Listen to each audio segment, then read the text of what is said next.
Kevin Durso, who covers the Flyers at Kevin_Durso. Give him a follow as the Flyers trail the series 3-1. His 5 takeaways on last night's action. I guess let's start with the decision to go with Brian Elliott.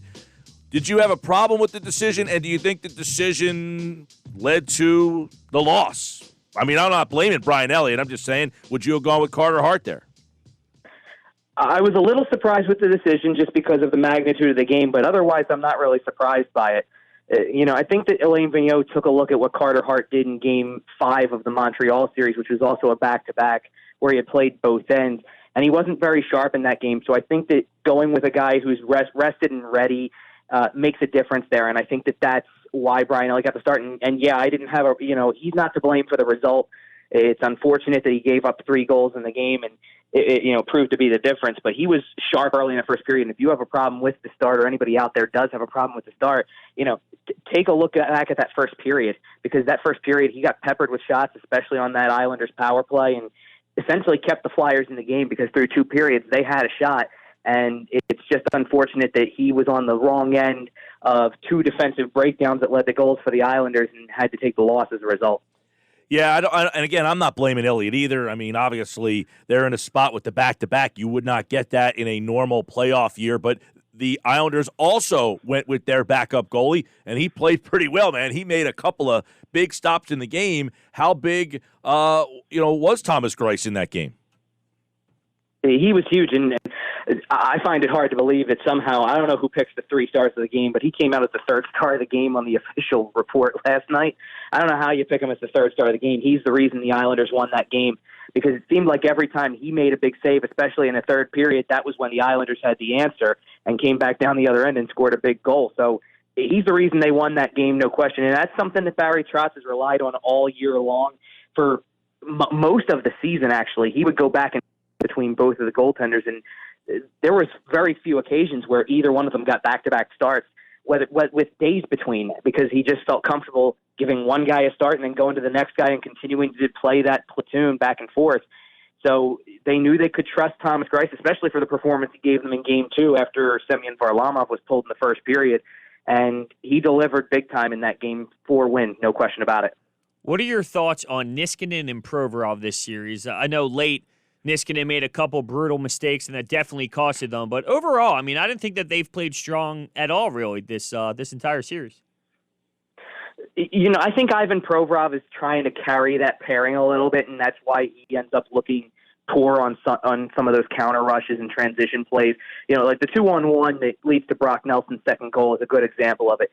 He's left out to dry there, and he's the guy who has to play the 2-on-1, and he gets caught in between making the decision of playing the puck carrier or trying to play the pass, and gets turned around a couple of times. So he looks really bad in that situation, and yes, he does play that 2-on-1 poorly, but I really have a problem with Matt Niskanen's decisions there, and not just his decisions, but if you're going to do that and try to be aggressive like that, you've got to be sure against this Islanders team. And I don't know that he was on either occasion. He definitely got, the Pajot goal, he gets caught badly, and then you go and try to do the same thing. If you're going to play and try to pinch and try to keep a puck in the offensive zone, you might want to make sure that there's not 5 to 10 feet between you and the puck when your opposition gets to it, when the opponent gets to the puck, because they're going to have a quick outlet. That's how they get going in transition, and you're done on that play. So they've definitely had a poor series. I think that Provorov was trying to hang on for dear life on a lot of those situations because he was the last man back. It's definitely the Matt Niskanen that kind of looks like he's played an awful lot and is now starting to feel the effects of playing big minutes. Maybe at this stage of his career, he's playing more than he should. So that's where I think that lies, and that there's definitely more to be desired from what was seen in the regular season from that pairing. Is the lack of goal scoring a credit to the Islanders fully? I think that their structure is obviously very sound defensively. They know what they're doing. Barry Trotz's scheme is phenomenal, but even if there's a great defensive scheme, I like using the Bruins as an example. When you look at Pastrnak, Bergeron, and those players, Marchand, they'll find a way to counter that great defense. And I just feel like the Flyers aren't finding ways to really counter the great defense. Yeah, the Islanders are just a tough team in that sense where they take away a lot of the space, and I think that the Flyers keep looking for that perfect play. I think that's the way that their mindset is. And it's hard to change that when it's worked for so much of the year. I think they played a lot of teams in the regular season where the space was available and you're able to counter and transition.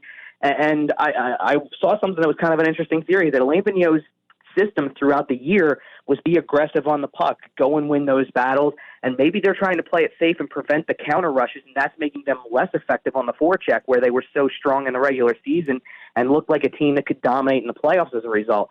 So if they're trying to play it safe, I mean, obviously for the rest of the series, you've got to throw all caution to the wind because your season's on the line. But I'm a little surprised that they maybe didn't try to do something like that earlier, if that's really the case, because I think last night's game was as close to a must-win as you can have without having your back completely to the wall. And they showed signs of that early on and then let the Islanders come back at them in waves again. And realistically, I didn't think their second period or their third period was bad. It was just that they got burned by those opportunistic chances the Islanders get. And the Islanders have, the Islanders kind of have that vibe right now of a team that gets into the playoffs, starts to get on a run, and starts to be really feeling the right time. And I think that that's why they're finishing on all their chances. And the Flyers are struggling because they sense the magnitude of the series as well, and that they need to score all these goals and really be at their best. And that's when frustration starts to set in and you start to grip the stick tighter and you feel the frustration of every close chance that doesn't go your way, especially when it feels like every chance that they get goes in the back of the net. Right now, Kevin Durso joining us here on the Boardwalk Honda Hotline. If you just said Flyers are the 1 seed, they're the 6 seed, what do you see as the difference between these two teams? When you just put them up next to each other, what's the difference between these teams? I think one of the big differences is that the Islanders have a line that really knows how to control play, and the Flyers have a top line right now that has shown signs of being able to do that in other games, that hasn't brought it yet in the series the way that they think they can. And in addition, I think the Islanders have known since the playoffs have started, since they got into a series, since they got to their first round, their qualifying series with Florida, and then into the series with Washington, this is a team that knows their identity, that has completely bought in. They've got a lot of guys, the Islanders do, who didn't look good in previous stops in their career. Leo Komarov was a forgotten member of Toronto.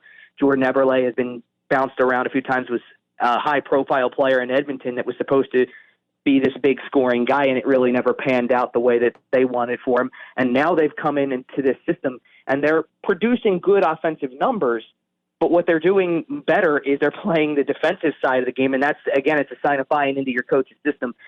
It's, Alain Vigneault is quite possibly getting out-coached in this series, and it's not to say that Alain Vigneault is not a good coach. I think you're going up against an all-timer in Barry Trotz, who not only knows how to get a team into that playoff mindset where it's that dirty style that you need to have to shut down teams and win, but he's gotten every player to buy in, and he's gotten more than I think you can ask for from some of these guys who have been considered problems on previous stops, and now they're vital parts of this team. So I think that this is just a team, I think from back to the beginning of the series when we talked, I didn't really think there was much of a weakness with this Islanders team because they do a lot of the little things the right way, and that's how they can hurt you. And I think we're seeing that in this series, how they just, even down to that last minute of the game last night where, the Flyers maybe get a sniff of the possibility of a comeback. There's 64 seconds left. You're within a goal. Maybe you can get a push with the empty net again. And for 20 seconds, they just tie it up in the corner and end your chances. That's what they do, and they know how to do that well. And I think that's a lot of that has to do with their coaching and the mentality that Barry Trotz has put into this team. Yeah, that play actually bothered me because how are you got to get another man in there. I mean, you can't just allow them to eat the puck. You got to throw more guys in. There's only 20 seconds left. But anyway, how much of a difference maker is Barzal? I mean, this guy is so good. The way that if he misses an opportunity like that one wraparound, he still finds a way to hit Matt Martin later on. I mean, this guy, he changes the game. Yeah, he's really good. And I think that there's certain guys that I watch around the league that I think for a little while, or especially early in their careers, are guys who are some of the best kept secrets in the league. Yeah, I felt that way about Mikko Rantanen for the Colorado Avalanche, that he's a guy who was underrated through most of his early years, though he was a big point producer. That's the way I feel about Matthew Barzal. I think he's the type of guy who is going to eventually be a superstar in this league, especially the longer this playoff run goes on, because you're going to keep hearing his name. The puck's a magnet to his stick, it feels like. He's just all over the place. And he's got the ability to transform an entire shift by himself. And that's what really is a game changer for the Islanders, is that they, for as well as they play as a team and as hard checking as they are and as good on the forecheck and physical as they are and how tight they play defensively, they do have that player who can go out there and completely dominate a shift by himself. And I don't know if the Flyers have that guy, or at least we haven't seen it in this series. You know, I think people want to see someone like Sean Couturier or Travis Konechny step up and be that guy, and it hasn't been there. And there's Barzal, who just can completely dominate a shift by himself in the offensive zone and set up other guys, like you mentioned, the Matt Martin goal from Game 3. That's a shift where he's actually out there with a guy who's not even close to being on his line typically, but he makes him look good by getting the better of the Flyers on that play and setting up a teammate who sees limited minutes on the fourth line. He's a really good player that I don't think enough people around that watch hockey know about yet. I think that they're going to very soon. 3-1 series resumes tomorrow right here on 97.3 ESPN. 90% of the time in the NHL, a 3-1 series leader wins the series. Any reason to think that will change?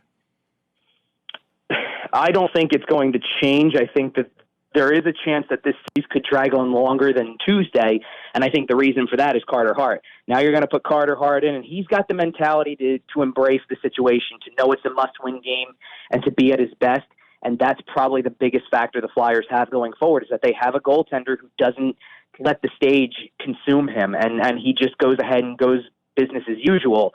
And that might be the only way they're able to really get back in the series. And maybe if he steals you one game, let's say he steals Game 5 and gets to the Game 6, maybe something happens in that time that gets somebody else clicking in the right direction, and you start to feel something. But it's going to take a lot. I mean, I don't think that, I look at Game 4, and I think that probably outside of the first period of Game 2 was the best all-around game the Flyers probably played. And in saying that, to hear Barry Trotz say it's the worst game the Islanders have played in the playoffs to that point tells you a lot about where they are as a team and how they feel about themselves, because I didn't think the Islanders played that bad. And here's their coach telling you that that's not even close to what they're capable of. And I don't doubt it, because they've looked better than that in this series for sure. And it's going to take that kind of effort from your goalie to probably try to keep the series going and maybe build some confidence in the rest of your guys to keep this moving forward. Because if not, then I think the season's going to just come to an end on Tuesday if you don't get that kind of performance from your goaltending and have your goaltender, who's pretty much the face of your team right now, be the guy who helps keep this season going.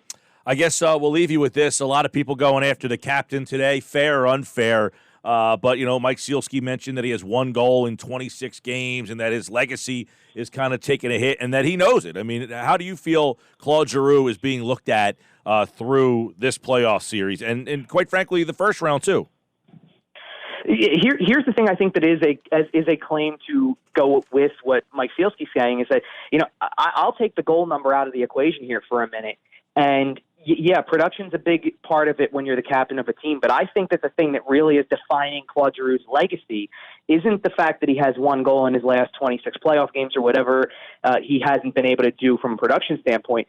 This is another opportunity as the captain of this team, and in his time playing here, I mean, he was probably in his second year or third year of his career, and the Flyers make the Stanley Cup final in 2010, and as he gets an increased role, this is a team that in 2011 got swept out by the Boston Bruins in the second round. That was where their playoff run ended.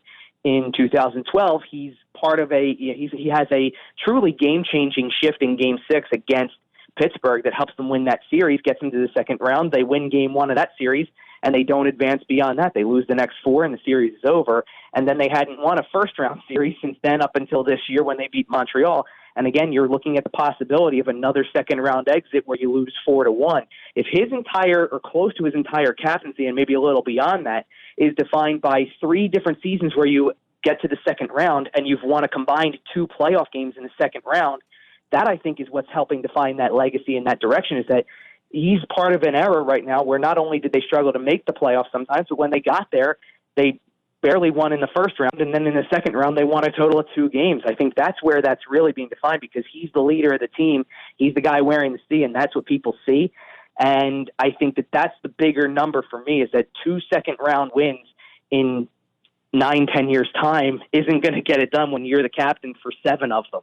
So that's, I think, really what's defining Claude Giroux's legacy. Here's my counter argument, though. Like, during those times, like last year, they had 8 goalies, the roster construction, the organization was still going muck and grind while you had the whole league going with younger guys in speed. And I'm not making an excuse, because I do think he needs to play better, but I do think there needs to be context. Like during the stretch of the last however long you want to talk about when it comes to Claude Giroux's career, I don't think the team was properly constructed to actually go out there and really win anything at the same time. And I think you're right by saying that, Bros. I think that there's definitely context needed when you say something like that Claude Giroux has not been part of some of the great teams in franchise history, and that's why they were in and out of the playoffs for so many years. But I think that's why people look at him, though, and they expect him to be the guy who takes over the shift or whatever, and he's not that guy. He wasn't that guy in the prime of his career, realistically. I mean, I think people thought that he was that guy from the first 32 seconds of Game 6 against the Penguins in 2012. He knocks Sidney Crosby on his rear end on the first 5 seconds of the game and then goes and scores a goal, and everybody took that and thought, there it is, there's that takeover guy. And he's not really that guy, especially as he continues to age. I think that's what the Flyers have really been missing, is a guy who has the ability to take over a game the way that you see some of the top players in the league do. They don't have that superstar guy who really can get it done. They've got a lot of good players, and they've got guys who can put up some really solid numbers. But I think that's what they're looking for, and I think they're hoping that, like I look at the top six, and I think it's hard to pin that on somebody like Joel Farabee when he's 20 years old and is playing in his first playoffs. Maybe he can be that guy down the road, and that's probably what the Flyers are hoping with this in-house development. But it's too soon for that from guys like that, and the Flyers are looking for that maybe now, and fans are definitely looking for that now. And I think that they pin a lot of that on Claude Giroux, and there's a lot of other guys who you could say you're expecting better from, like Sean Couturier, like Travis Konechny. Throw in guys like Jake Voracek, James Van Riemsdyk, like the guys who make the most money on the team and the guys who put up usually the biggest numbers on the team and haven't been doing it in these playoffs. And you want somebody to be able to take it over, because even if it's not Giroux and another line is the one that's contributing, it helps erase all that. Winning is a cure-all, and especially in the playoffs when you keep the runs going. And they're one loss away from having this end and really not getting the contributions from anybody in the top six, and it centers on the captain. He's Kevin Durso, Kevin_Durso. Flyers tomorrow night, Game 5 on 97.3 ESPN. They trail the series 3-1. And, of course, he, like all guests, appeared via the Boardwalk Honda hotline. Kevin, thank you, man. Thanks, guys. Appreciate it.